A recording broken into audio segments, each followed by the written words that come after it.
Monza was expected to be a true battlefield, Ferrari territory, a temple of speed, and a weekend where every lap mattered in the 2025 championship fight. Instead, what we saw turned into one of the strangest managed moments of the season. Piastri, who was leading his teammate with pure pace and timing, was asked to give up his position. Why? Because of a pit stop problem. It was not his mistake, yet he still lost out under what McLaren calls its Papaya Rule. The response from the Formula One community was huge. Drivers, experts, journalists, and even rival teams questioned the idea that fairness should be created by rules instead of racing on track. McLaren, once known for letting its drivers compete freely, is now seen as holding them back and turning competition into a show. So, what exactly happened at Monza, and why could this moment shape the rest of the championship? Let's go through it step by step. But before we continue, make sure you subscribe, because what we're about to uncover isn't just important for McLaren fans, it could influence the entire 2025 Formula One season. At the center of the Monza debate is something simple: McLaren's Papaya Rules. What looked like a smart plan to avoid internal conflict has now shown itself as a system that limits natural racing. And this was most visible at the Italian Grand Prix, where Oscar Piastri, who had done nothing wrong, was asked to give up his earned advantage not to an opponent on track, but because of decisions inside his own garage. Here's how it happened. In Formula One, the tradition is clear. The leading driver gets the first call for a pit stop. But at Monza, McLaren made a different choice. They called in Piastri first, even though he was leading. Why? They were concerned about Ferrari's Charles Leclerc closing in, while Verstappen was pulling away.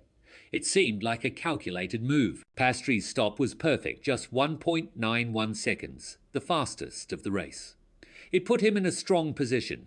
At that moment, he was ahead of Norris, fair and square. Then came trouble for the other side of the garage. Norris's stop went badly, delayed by a wheel issue, and he lost time. Suddenly, Piastri was in control. Normally, that would have been the story, but McLaren stepped in. They told Piastri to give the place back, to restore what they believed was the original order. And just like that, the excitement was over. Piastri followed the call, and a 6-point shift in the championship was gone. Fans reacted instantly. Many said McLaren's decision looked more like staged racing than real competition.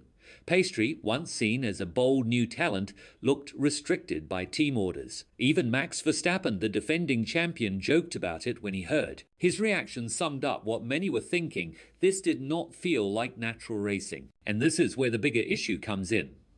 Formula One has always thrived on real rivalries: Hamilton versus Rosberg at Mercedes, or Senna versus Prost at McLaren decades ago. Those battles were intense, sometimes messy, but unforgettable. They gave fans the drama that makes F1 legendary. In contrast, Norris and Piastri's rivalry, once expected to be the next great battle, now feels carefully controlled, and for many fans, that takes away the excitement. Toto Wolff, who experienced the Hamilton-Rosberg rivalry firsthand, has often said that even though it was hard to manage, the spectacle it created was priceless. Because in Formula One, every single point matters.